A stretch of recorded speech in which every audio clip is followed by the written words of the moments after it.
Now let's welcome in our next guest, Tony Drake, Drake & Associates, joining us right now. And when we think about retirement planning, people get very nervous, particularly when they saw, August, September, October.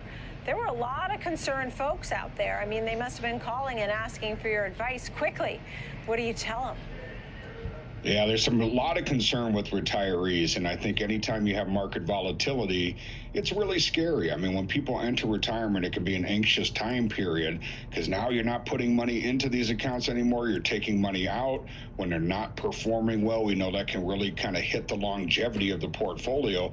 But the good news, Nicole, is some of the high rates that we're all complaining about, that can also benefit retirees. They tend to be a little bit more conservative investors, and we got some great fixed financial products. There's some great retirement products. One, in fact, is paying 8% in the first year guaranteed. So some of those things that kind of hit the rest of us when it comes to inflation can mean some nice safe products for the retirees, but everybody's paying more. I mean, we're all talking about inflation. What are the Feds going to do? We saw the jobs report and certainly some indications that maybe the interest rate rises are going to start to curb. And that's a great thing for retirees because things do cost more in retirement, but the level of inflation we've seen is difficult and it's not sustainable in a long-term plan. People are healthier, they're living longer, so they need more money to last throughout retirement, and this inflation can really take a bite out of that.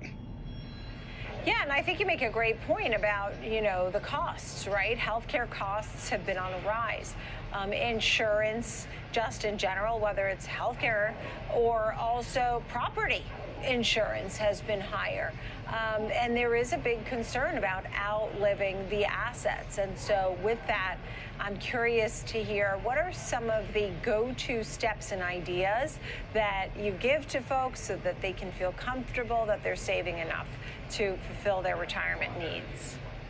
Yeah, Nicole, this idea of do I have enough money? Am I going to be okay? It seems like that's the number one concern for retirees, whether we're in a good economy or a bad economy. And I think it really comes down to some of the basics. You really want to have a budget. It's always shocking to me how many folks come in to talk to us a little bit about retirement, and they don't have any idea what they're spending. If you haven't made that formal budget, that's a great way to do that. Once we have that, we can start to project how long is our money going to last. We can start to come up with a model to show us where should we take our income from what accounts and what orders, but we really need that budget to do that. So that's the first step that you want to think about, and we really want to think about risk allocation. Another big mistake we see is folks enter retirement and they keep that same risk level that they have when they were 30 or 40 years old. It's a different time period. We need to take money out. The electric company's not going to wait for us and say, well, I'm not going to pay that bill till the stock market recovers, right? They want to get paid every month, so we have to generate that income. So we have to really think about risk and making sure that's balanced. Another area retirees miss a lot on is tax planning. We're all talking about this mounting federal debt. We know taxes are on the rise in January 2026, could go up even more due to this national debt. That can be a big area where retirees can stretch the longevity of their money if they're paying less taxes to Uncle Sam. But that takes some planning, and you have to put some strategies in place to make sure that's working for you. When you tell people about a Roth IRA and, they won't have to pay taxes, you talk about tax planning.